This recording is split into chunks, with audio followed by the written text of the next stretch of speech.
ఇప్పుడు కొన్ని విషయాల్లో హిందువుల్ని హేళన చేస్తారు. వీళ్ళు ఆవుల్ని పూజిస్తారు, లేకపోతే చీపిరిని లక్ష్మీదేవి అంటారు. ప్రతి చీపిరిని, పుల్లని, ప్రతి దాన్ని, పీచుని అన్నిటిని పూజిస్తారు.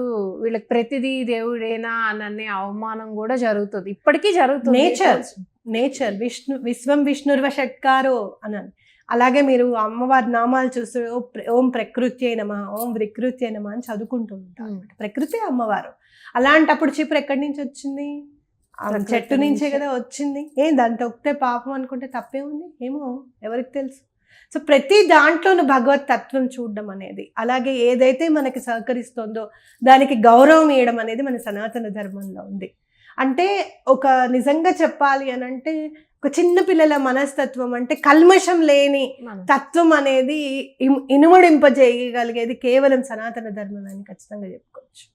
కాబట్టి ప్రతి దానికి ఒక గౌరవం అనేది ఇవ్వడం అనేది ఉంటే గనక అదే గౌరవం నీకు దక్కుతుంది. నువ్వు ఏదైతే ఇస్తావో అదే నీ దగ్గరికి వస్తుంది అనేది మనం ఖచ్చితంగా నమ్మాలి.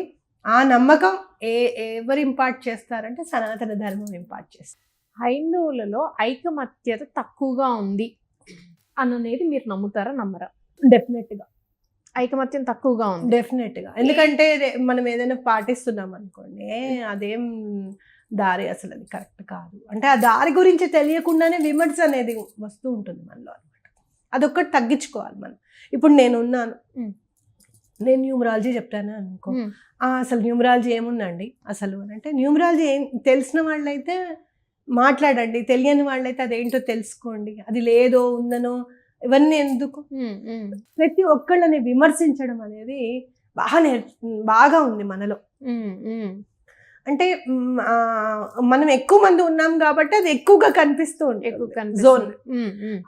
మిగతా వాళ్ళలో లేదా అంటే విమర్శన తప్పకుండా ఉంది. వాళ్ళలో కూడా మనలో ఎట్లయితే క్యాస్ట్లు ఉన్నాయో వాళ్ళలో కూడా క్రిస్టియన్స్లో కూడా 2 రకాల క్రిస్టియన్స్ ఉన్నారు. జీసస్ని పూజించే వాళ్ళు ఉన్నారు, మరియమ్మని పూజించే వాళ్ళలో వాళ్ళు కూడా ఉంటాయి. వీళ్ళకి కూడా అలానే ఉంటాయి. షియాలు ఉన్నారు, సున్నీలు ఉన్నారు, వీళ్ళకి కూడా ఉంటాయి. కానీ ఎక్కువగా మనం మంది ఎక్కువ ఉన్నాం కాబట్టి కంట్రీలో మంది ఎక్కువగా కనపడుతూ ఉంటుంది అనమాట. మనిషి అనేవాడు ఏ ధర్మమైనా ఏ మతమైనా కూడా ఎదుటి వాళ్ళని అనవసరంగా విమర్శించడం ఎప్పుడైతే తగ్గిపోతుందో, అలాగే ఆరోగ్యకరమైన విమర్శలు పక్కకు పెట్టేసి మీద బురద జల్లడానికి ఎప్పుడైతే ప్రయత్నం చేస్తూ ఉంటారో, ఏ మతం అయినా ఏ ధర్మమైనా పరిడవిల్లదు అనేది ఖచ్చితంగా చెప్పుకోవచ్చు. అయితే ఖచ్చితంగా మనం ఐకమత్యం రావాలి అంటే ఈ విమర్శలన్నీ తగ్గాలి ముందు మనకి. అది మన మీద మనమే బురద జల్లుకోవడం అనేది వాళ్ళు హిందువులందరూ అర్థం చేసుకోవాల్సిన విషయం. అంతే. ఎండ్ ఆఫ్ ద డే ఇంకొకరికి చులకన అవుతారు. అంతేగా, అయ్యంగా అవడం అయ్యంగా ఆల్రెడీ. వాళ్ళు వచ్చి ఇప్పుడు మరి అదే వాళ్ళు వచ్చి మీరు మారండి అని చెప్పగలుగుతున్నాం అంటే మన ఇష్టం. ఇప్పుడు మనం వెళ్ళి అడగలేకపోతున్నాం, మనం అడిగే గుణం కాదు.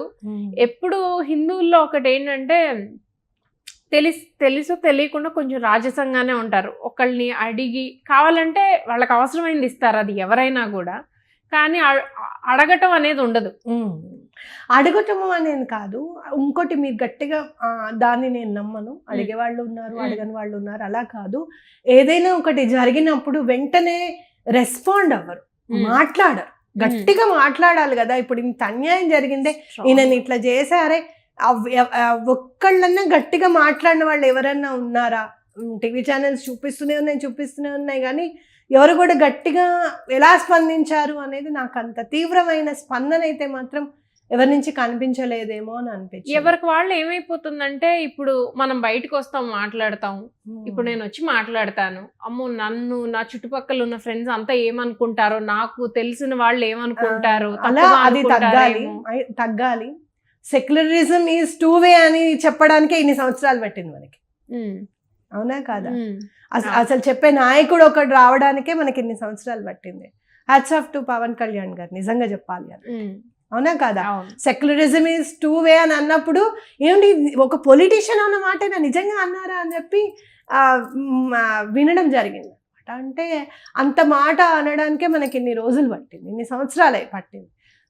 నిజంగా మనం మన మతం మీద గౌరవం, మన హిందూ ధర్మం మీద గౌరవం ఉన్న వాళ్ళము అని అంటే కనుక ఇలాంటివి జరిగినప్పుడు వెంటనే ప్రతిస్పందించాలి. ప్రతి ఒక్కళ్ళు కూడా స్పందించాలి.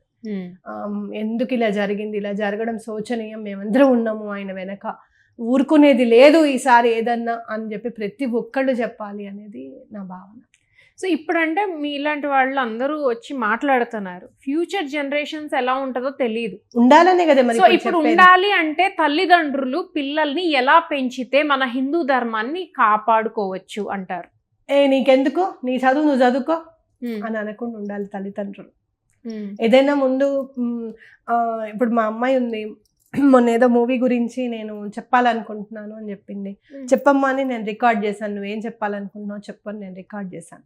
నువ్వు చదువుకో, నీకెందుకు ఇవన్నీ అని నేను అనలేదు. ఎందుకు అని అంటే తన భావన అనేది వ్యక్తపరిచింది, ఆ వ్యక్తపరిచింది రికార్డ్ అయ్యింది. రేపు ఎప్పుడన్నా నేను కావాల్సినప్పుడు నేను చూసుకోవచ్చు అనే ఫీలింగ్ అనేది ఉండాలి ఖచ్చితంగా. అవునా కాదా?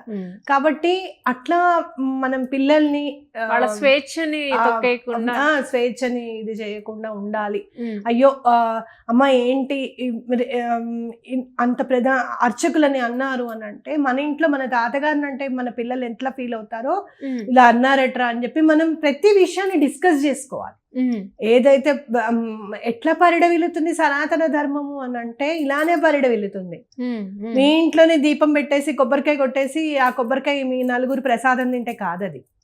అవతల వాళ్ళకి ఏదైనా కష్టం వచ్చినప్పుడు ఆ కష్టాన్ని మనం ఎలా అంటే పంచుకునే విధంగా ఉండాలి. కనీసం మనం వెళ్ళి ఏదో చెయ్యక్కర్లేదు, మనం ఎలా మన స్పందనని ఎలా తెలపాలి అనేది కూడా పిల్లలకి నేర్పించాలి.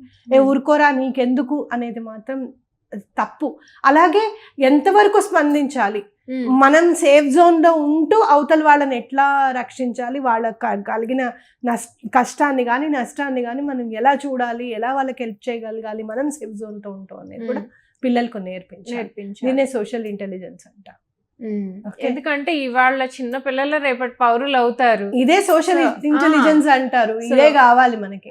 అంతేగాని మీరు ఎంపీసీలో ఎన్ని మార్కులు వచ్చాయి, 98%, మిగతా 2% ఎందుకు ఆగిపోయింది, ఎందుకు తగ్గిపోయింది, దీని మీదే మనకు ఉంటే గనక వేరే నాలెడ్జ్ ఏమి ఉండట్లేదు. ఓన్లీ మ్యాథ్స్, ఫిజిక్స్, కెమిస్ట్రీ లేదా biology, physics, chemistry. To be honest cheque రాయలేరు తెలుసా. బ్యాంక్ లో చెక్ ఉంటుంది కదా, ది కెనాట్ రైట్ చెక్ రాయలేరు, ఒక డీడీ తీయలేరు, ఒక పాస్పోర్ట్ ఆఫీస్కి వెళ్ళి మాట్లాడలేరు. ఎందుకు అంత సుకుమారంగా సుకుమారం కాదు, బయట తత్వం తెలియక. మీరు ఈ రూమ్ లో 10-15 మంది కూర్చొని చదువుకుంటూ ఉంటే వాళ్ళకి ఏం అర్థమవుతుంది? బయటికి వెళ్ళాలి, బ్రతకటం తెలియదు కదా. ఇక ఆ ఉద్యోగం వరకు చేయగలుగుతాం. ఇప్పుడు ఉద్యోగంలో కూడా చాలా ప్రాబ్లమ్స్ వస్తుంటాయి, అవి కూడా ఫేస్ చేయాలి. ఇలా పెంచడం వల్ల ఇది మతం ఇంకొకటని కాదు, పిల్లలు కూడా ఒక సరైన ఇదిలో వాళ్ళకి పిల్లలు ఉంటారు. చూసారు కదా ఇంటర్మీడియట్ పిల్లలు సూసైడ్ చేసుకుంటున్నారు అని అంటే ఏంటి అసలు ఏమని చెప్పండి. ప్రతి తల్లిదండ్రులకి వాళ్ళ అబ్బాయి ఐఐటీనే చదవాలి, అలా చదివితేనే గ్రేట్, నీట్లో ర్యాంక్ రావాలి, ఫ్రీ సీటే కొట్టాలి. ఇలాంటివన్నీ పెట్టుకుంటే చాలా కష్టం. ఒక ఇంజనీరింగ్, మెడిసిన్ తప్పించి ఇంకేజీ లేదు అని అనుకోవడం పొరపాటు మనది. 2025 లో కూడా ఇంకా అలా అనుకునే వాళ్ళు అలా ఉన్నారు, ఎందుకు లేరు? ఉన్నారు చాలా మార్పు. ఏదైనా కానీ జరిగినది మాత్రం చాలా శోచనీయం. దానికి కావాల్సిన అంటే అలా జరగకుండా ఉండేందుకు ప్రణాళికగా ఏదైనా గవర్నమెంట్ ప్రభుత్వం తరఫు నుంచి కూడా ఒక సెక్యూరిటీ ఉండాలి. ఇలా అర్చకులని ఎవరినైనా సరే, గుడిలో అర్చకుల్ని గనక మీరు చూస్తే గనక చాలా సందర్భాల్లో ఏడిపించడం కానీ, అవమానపరచడం కానివ్వండి, ఇలా చేసేవాళ్ళు ఉన్నారు. అలాగే ఇప్పుడు భయపెట్టే భయభ్రాంతులకు గురి చేసే వాళ్ళని, ఇలాంటివి ఏమైనా చేస్తే గనక ఊరుకునేది లేదు అనేది ప్రభుత్వం నుంచి కూడా ఏదైనా ఒకటి వస్తే స్ట్రాంగ్ వార్నింగ్ అనేది రావాలి. అలా వచ్చిన నాడు జరగకుండా ఉంటుంది, అట్లీస్ట్ అర్చకుల దాకా వెళ్లకుండా ఉంటుంది. మెయిన్ వాళ్ళనే భయపెడితే చిన్న చిన్న వాళ్ళు ఎంత ఇప్పుడు నార్మల్ వాళ్ళు బయటకు వచ్చి మాట్లాడటానికి కూడా భయపడతారు. అంత పెద్ద వ్యక్తుల్ని, అంత ఇదున్న వయసు ఉన్నవారు, అన్ని సంవత్సరాల నుంచి అర్చకులు చేసిన వాళ్ళకి ఇవాళ ఇలా చేస్తే రేపు నా బోటి వాళ్ళు ఎవరో వెళ్ళి మాట్లాడతారు, మన బోటి వాళ్ళు వెళ్ళి మాట్లాడుతుంటే ఏం జరుగుతుంది? సో ఎక్కడుంది సెక్యూరిటీయే లేదు. మీరు అన్నట్టు తల్లిదండ్రుల నుంచే మనం పిల్లలకి నేర్పించుకుంటూ అక్కడి నుంచే స్టార్ట్ చేయాలి. అక్కడి నుంచి స్టార్ట్ చేయాలి. ప్రభుత్వం కూడా ఒక సరైన నిర్ణయం తీసుకొని ఇది చాలా దారుణమైన సంఘటనగా తీసుకొని దానికి విధి విధానంగా ఎలా చేస్తే బాగుంటుంది అనేది ఖచ్చితమైన ఒక వార్నింగ్ లాంటిది ఇప్పిస్తే కనుక బాగుంటుంది.